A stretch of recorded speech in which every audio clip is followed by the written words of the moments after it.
श्री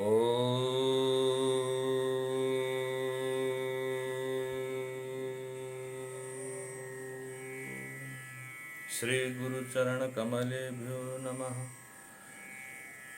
श्री गणेशाय नमः। श्री सरस्वत्यै नमः।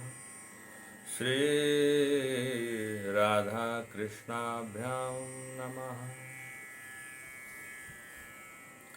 कस्तूरी तिलकं ललाटपटले वक्षस्थले कौस्तुभं नासाग्रे वरमौक्तिकं करतले वेणुकरे कङ्कणं सर्वाङ्गे हरिचन्दनं सुललितं कण्ठे च मुक्तावली गोपस्त्रीपरिवेष्टितो विजयते गोपालचूडामणिः।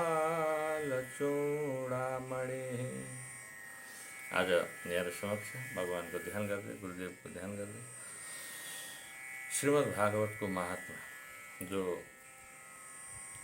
स्कंद पुराण अंतर्गत विष्णु खण्डमा उद्धृत गरिएको अत्यन्तै पावन महात्मा जो भगवान स्वयं उद्धृत गर्दैनुहुन्छ आफ्नो मुखारविन्दबाट, आफ्नो बाणीबाट। अब यसलाई हामी 31 श्लोकमा छ, अत्यन्तै पावन, यसलाई सरस्वती श्रवण गर्नेछौँ।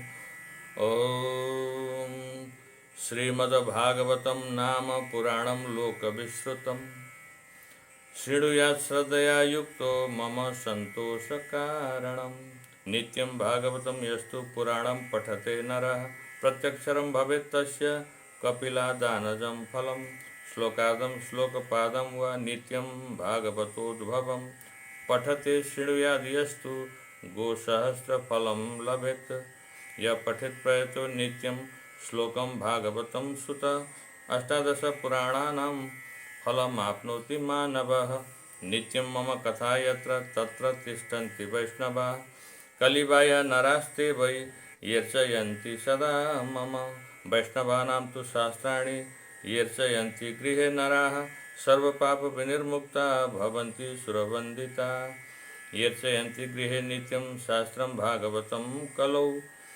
आस्फुटयन्ति बल्गन्ति तेषां प्रीतो भवाम्यहम् यावद्दिनानि हे पुत्र शास्त्रं भागवतं गृहे तावत् पिबन्ति पितरः क्षीरं सर्पैर्मधुदकं यच्छन्ति वैष्णवे भक्त्या शास्त्रं भागवतं हि ये कल्पकोटिसहस्राणि मम लोके वसन्ति ते यर्चयन्ति सदा गेहे शास्त्रं भागवतं नराः पीडितास्तैश्च विबुधा यावदा भूतसम्प्लवम् श्लोकादं श्लोकपादं वा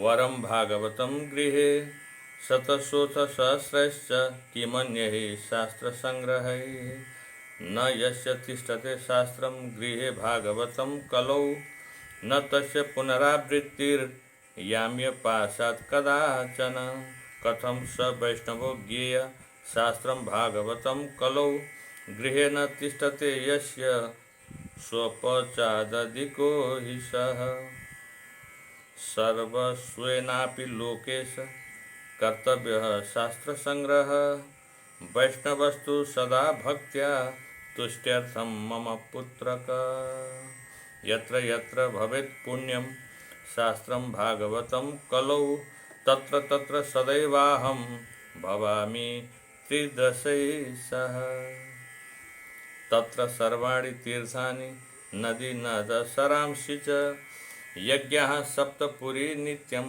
पुण्यः सर्वे शिलोच्ययाः श्रोतव्यं मम शास्त्रं हि यशो धर्म जयार्थिना पापक्षयार्थं लोकेश मोक्षार्थं धर्म बुद्धिना श्रीमद्भागवतं पुण्यमायुरारोग्य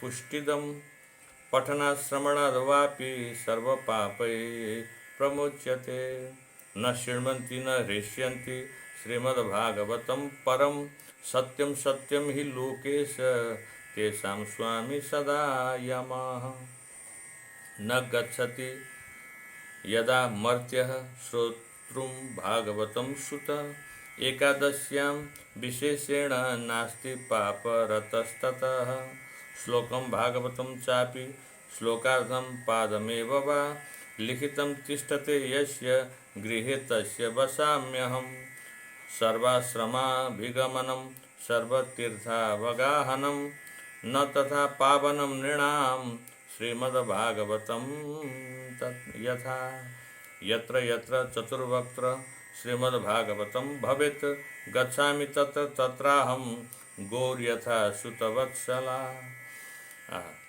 मत्कथावाचकं नित्यं मत्कथा श्रवणे रतं मत्कथा प्रीतमनसं नाहं त्यक्ष्यामि तं नरं श्रीमद्भागवतं पुण्यं दृष्ट्वा नोत्तिष्ठते हि यः संवत्सरं तस्य पुण्यं विलयं याति पुत्रक श्रीमद्भागवतं दृष्ट्वा प्रत्युत्थानाभिवादनैः सम्मानयेत तं दृष्ट्वा भवेत् प्रीतिर्ममातुला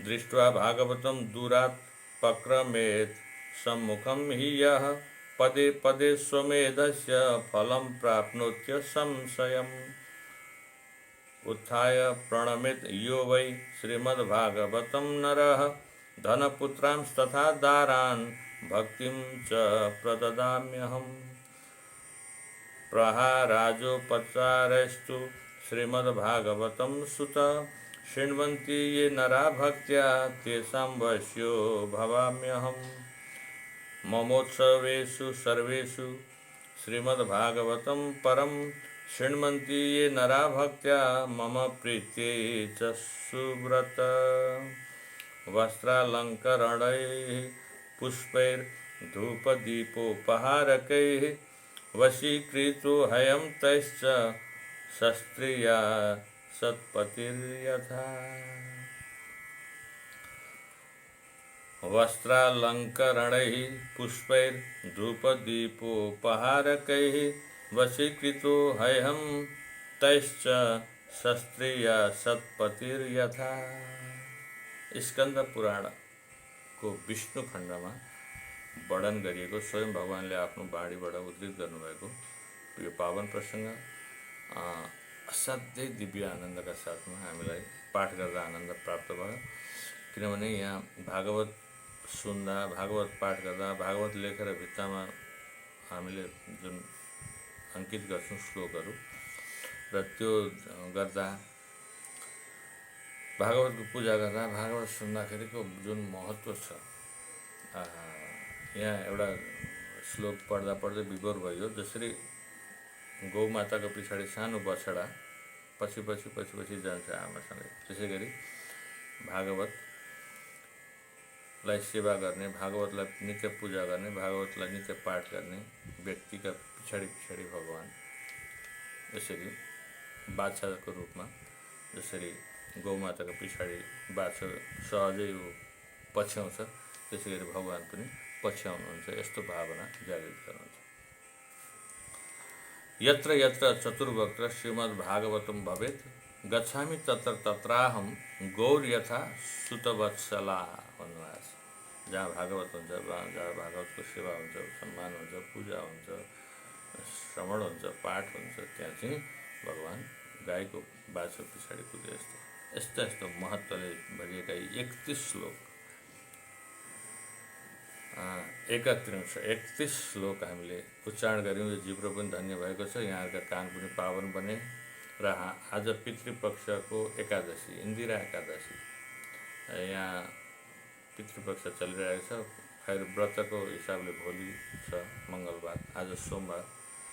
भगवान भोलेनाथको पावन चरण कमलको ध्यान पनि गरौँ, राधा रानीको कृपा कटाक्ष पनि गान गरौँ, जो भोलेनाथले गान गरेर हामीलाई प्रेरणा दिनुभएको छ।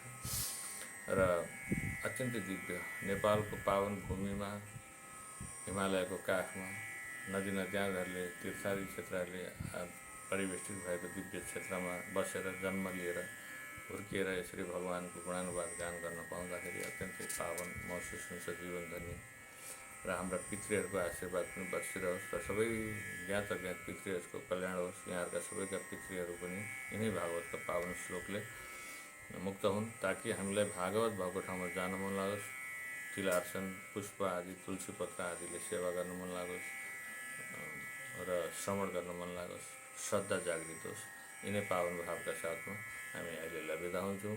श्री कृष्ण गोविन्द हरे मुरारे, हे नाथ नारायण वासुदेव, अनन्त वैकुण्ठ मुकुन्द कृष्ण, गोविन्द दामोदर माधवेति, अच्युतं केशवं राम नारायणं, कृष्ण दामोदरं वासुदेवं हरिं, श्रीधरं माधवं गोपिका वल्लभं, जानकी नायकं रामचन्द्रं भजे। हरि ओम तत्सत्। श्री कृष्णार्पणमस्तु।